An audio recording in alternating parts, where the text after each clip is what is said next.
আপনারা হয়তো বলবেন যে রাস্তার যিনি ভিক্ষা করেন তিনি কিভাবে মজলুম হলেন। আমি হঠাৎ করে একদিন এয়ারপোর্ট রোড দিয়ে এইদিকে আসছিলাম, হঠাৎ আমার খেয়াল হলো যে কয়েকজন ভিক্ষুক সারি ধরে একটা জায়গায় বসেছে। আমি আমার গাড়ির চালককে বললাম একটু থামো। সে থামলো, আস্তে করে দরজা খুলে আমি তাদের পাশে গিয়ে জিজ্ঞেস করলাম কানে কানে, সারাদিনের রুজি কেমন হয়?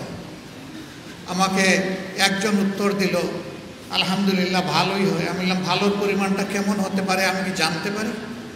সে আমাকে বলল 1500 থেকে 1800 পর্যন্ত আমাদের ডেইলি আমরা মানুষের সহযোগিতা পাই। আমি বললাম তাই তো খারাপ না, ভালো। বলে স্যার থাকে না তো। থাকে না কেন? উত্তর দিল সকালবেলা বসার আগেই স্যার খাজনা দিয়ে এখানে বসতে হয়।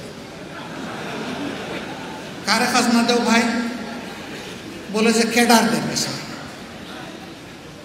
তাহলে ওই আমলের ক্যাডারদেরকেও আমার ভিক্ষুক ভাই বোনেরা চিনত।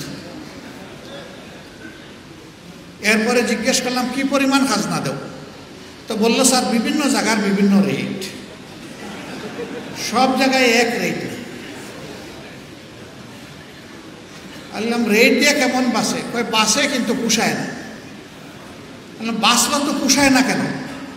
কই স্যার 30 টাকা কেজি দরের পেঁয়াজ যখন 300 হয়েছে স্যার পুষাইব কেমনে? বলছিল 10 টাকায় চাউল দিবে স্যার, এখন 80 টাকায় পাই না, পুষাইব কেমনে? এখন আমি আর ভয় পাইলাম যে আর তালিকা কোনটা বাড়াবে আল্লাহ জানে।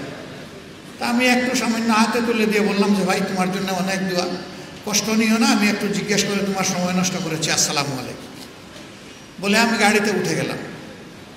সম্মানিত ভাইয়েরা, বোঝা গেল যে রাস্তার ভিক্ষুক কীভাবে মজলুম ছিল। এইভাবে সেই সরকারের ঘনিষ্ঠ সহচর একসময় বলেছিলেন ঘরে থাকলে কোন, বাইরে গেলে গুম। এবং তিনিও বলেছিলেন এই সরকার কিভাবে ক্ষমতায় আসছে ভুলে গেলে চলবে না, জনগণের ভোটে আসে নাই, অন্যভাবে আসছে।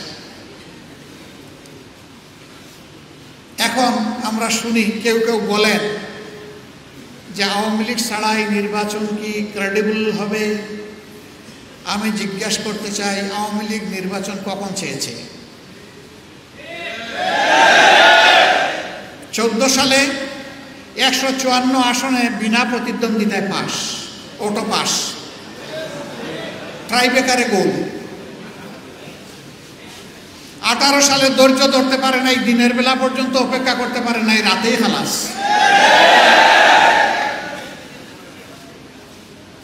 24 সালে সবাইকে জেলের মধ্যে ঢুকাইয়া একদম ফিটফাট। এখন ক্যান্ডিডেট খুঁজে পায় না কন্টেস্ট করার জন্য, দামি ক্যান্ডিডেট, দামি পার্লামেন্ট, দামি মন্ত্রিপরিষদ, দামি প্রধানমন্ত্রী, সব কিছুই দামি।